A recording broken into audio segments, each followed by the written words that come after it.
Hey guys, Mark Ferrasci, ProTech Dog Training and Draco.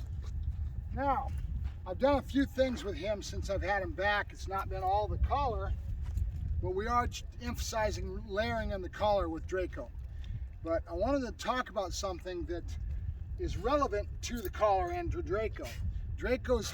He's a very high intensity dog, and he has a tendency to just go barking and be crazy.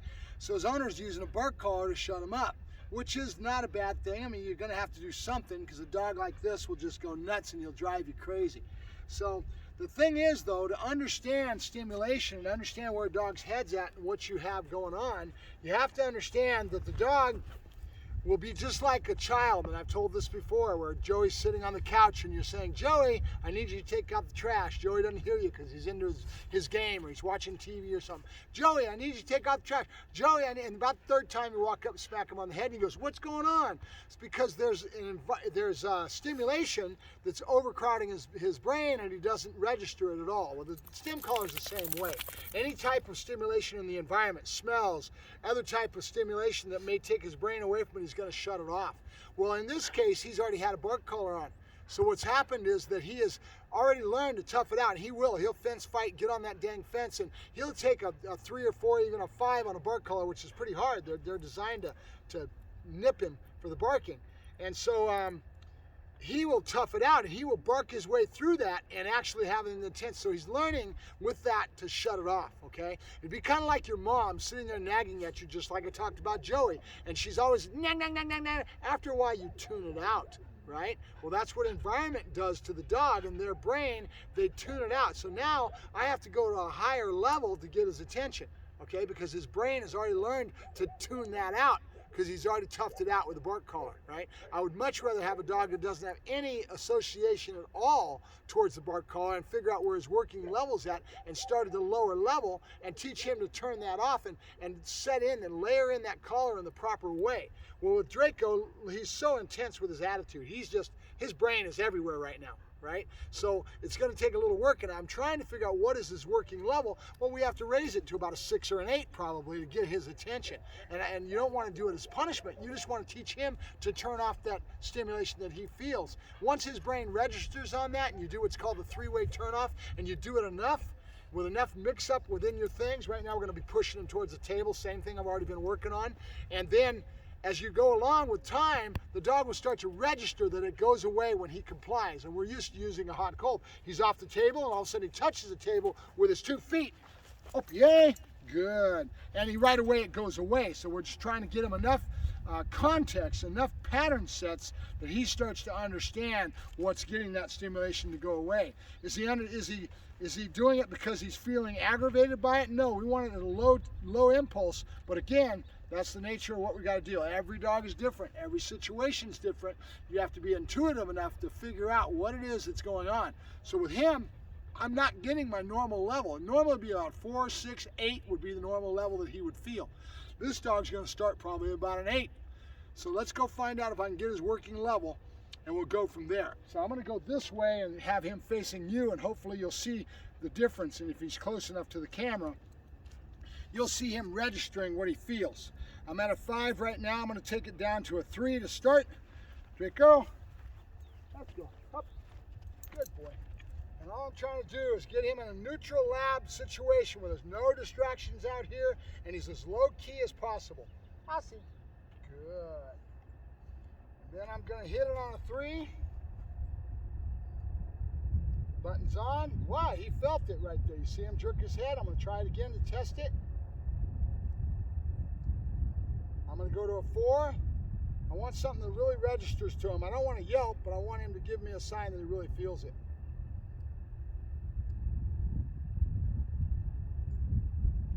Now, I didn't lower my arm like I should have, but I hit the button twice on that. I'm going to go to a 4.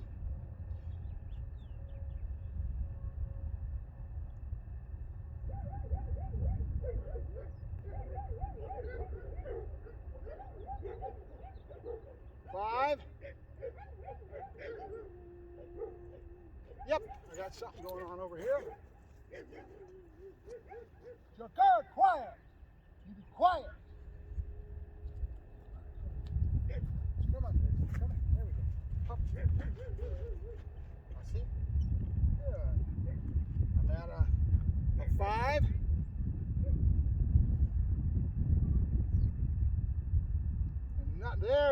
little bit of registering it, right? You see that?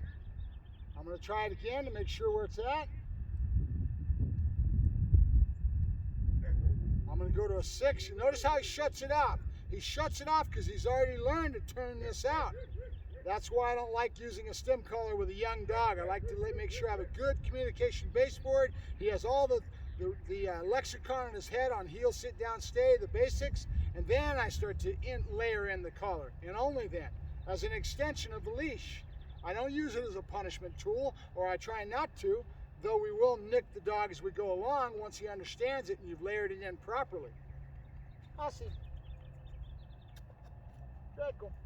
Aussie. Good, that's my boy, good. There's that head. So I'm going to go to a 6. We're at a 6.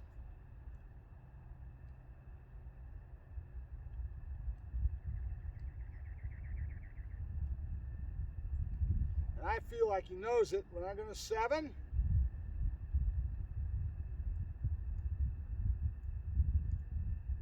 And we're going to go to an 8. That was 7. I see. I see. Good boy.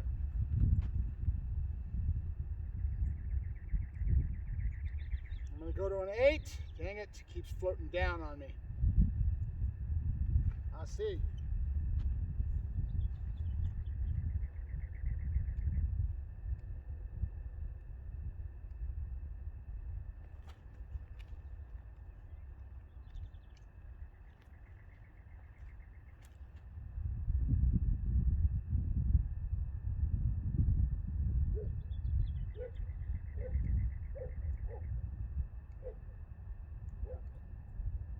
Good boy.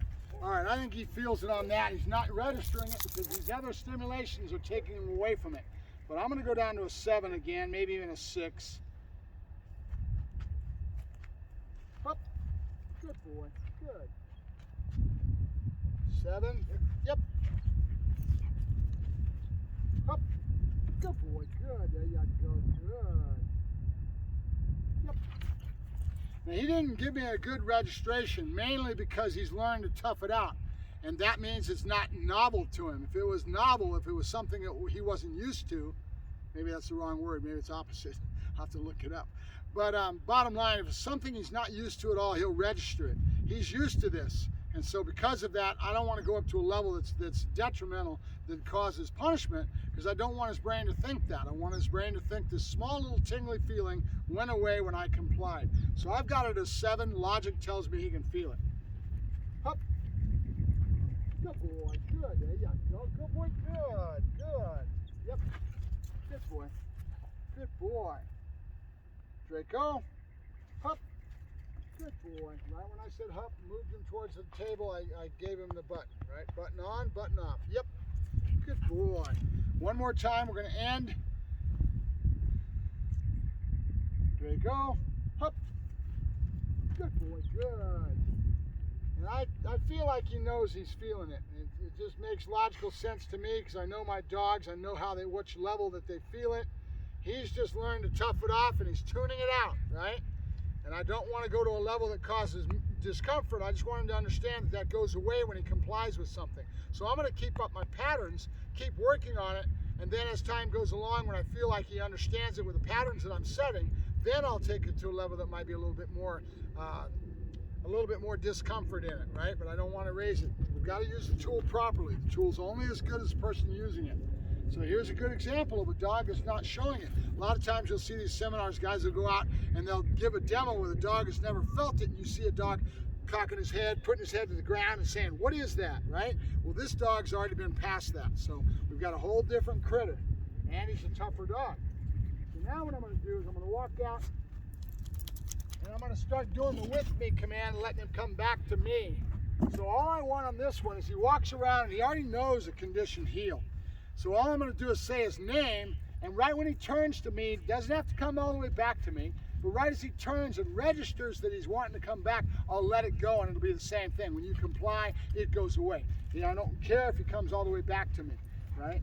So, all right, let's go. Good boy. Yep. Hey, you go free, huh? You go free, huh? Go free, huh? You're a good boy. Good. Good boy, good. Good boy, good. Good. Draco. Good boy.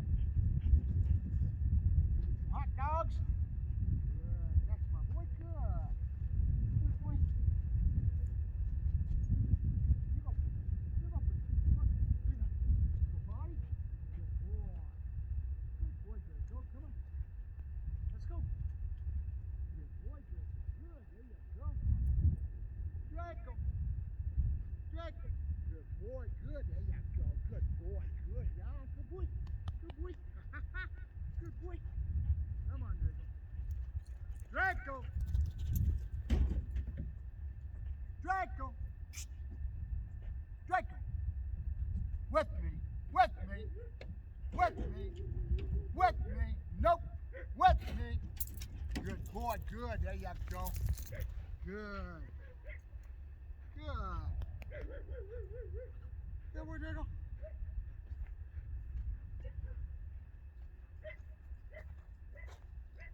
Good boy. Yep. Draco. Good boy. Good. There you go. Good. Yep. Draco. Good boy. Good. There you go. Good boy. Hup. Good boy. Draco. Good boy. Good. There you go. Good boy. Good. All right. Mark Ferrasci, Protect Dog Training. Working on layering in this collar with Draco. He's a challenge because he already has felt this sort of stimulation, so he's tuning it out. And it's hard to figure out how do I get through to him without taking it to a level that's discomfort and then I get a yelp. I don't want that. I want the dog to show me that he's complying with a low threshold to start our baseboard of communication. Later I can take it to a little bit more discomfort, a little bit more of a nick, but again, the tool is only as good as the person using it. Being conscientious and aware of it and being kind. There's no reason you have to zap the dog where you're creating punishment, right? This isn't a punishment tool. It's a communication tool and you should always be thinking about it in that way. If you want to just make it a punishment tool and zap the hell out of them for getting in the trash, that's a one-dimensional perspective and you're totally wrong as far as I'm concerned, right? These tools have a bad name as much as already as it is because of the people that are being idiots and using it the wrong way. So it's all about the person that's using the tool, right? Good. All right, Mark Ferrasci, Protect Dog Training with Draco.